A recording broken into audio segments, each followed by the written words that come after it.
If this is your first time checking out the Gig Geezer, hey, thanks for stopping by. And if you would not mind, hit that subscribe button, give my content a thumbs up, share my content among others, and I definitely welcome your comments in the section below. And if you're a returning visitor of the Gig Geezer, hey, thanks for stopping by. Now, I am in the midst of my second half hustle. In fact, I'm finishing up on my second half hustle today, Friday evening, April 29. With the order that I just dropped off, which is the first of a double stacked order from JR Grill across multiple apps, DoorDash and Waiter. That order that I just dropped off was for $13.63. But the next order that I'm dropping off is the big one and the most important one, because that order is a catering order that showed for $25, but according to the Para app, it's supposed to pay $45.95. And I have every reason to believe that it's going to pay $45.95 because of whom I'm delivering to. I have delivered to this person on multiple occasions.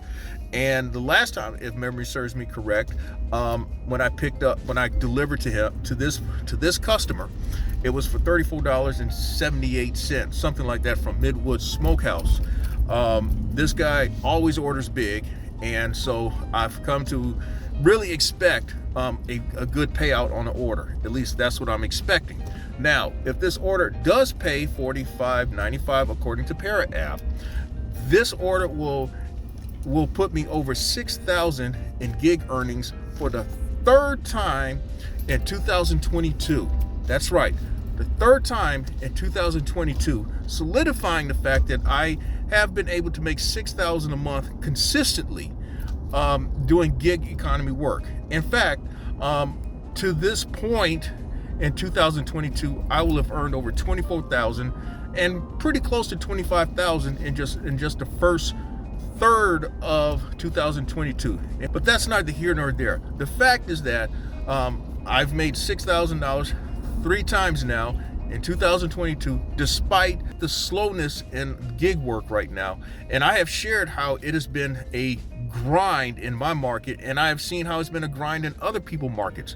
But hopefully what you see from this is that it's encouragement that if you stick to your strategy, if you stick to your process, if you be patient and have discipline and have perhaps the right strategy of things, it is possible that you can attain your goals more times than not. In fact, tonight it solidifies me earning $200 or more in at least 30 consecutive days in my current winning streak of earning $200 or more during the days in which I work a first and second half hustle. That's a lot that I've shared though, but hopefully if you like the content that I've provided in this segment of the Gig Geezer or in any other segment of the Gig Geezer, hit that subscribe button, give my content a thumbs up, share my content among others, and I definitely welcome your comments in the section below. Several minutes removed from having dropped off that DoorDash order, it did in fact pay over $45, just as Para suggested.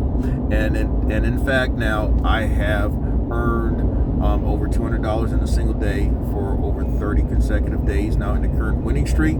And yes, I have topped $6,000 in gig work for the third time in 2022.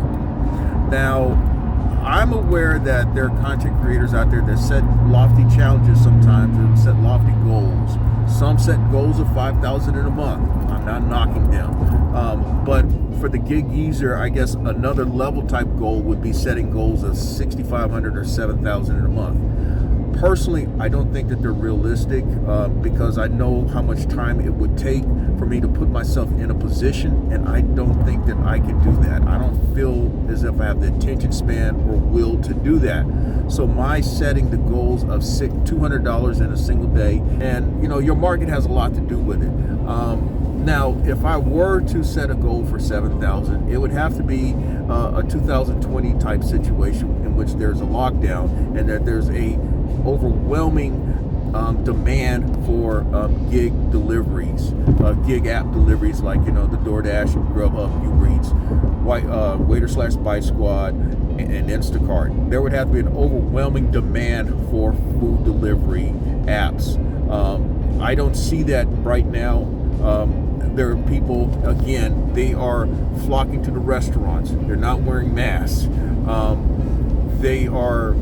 tipping less, if anything, which is forcing you to be even more patient and disciplined in your daily hustle, or you're gonna fall victim to being thirsty. So that's all I have to share for this segment of the Gig Geezer. If you like the content that I provided in this segment, hey, hit that subscribe button, give my content a thumbs up, share my content among others, and I definitely welcome the comments in the section below. I'm Inwood Lane, and for now, may your hustle continue.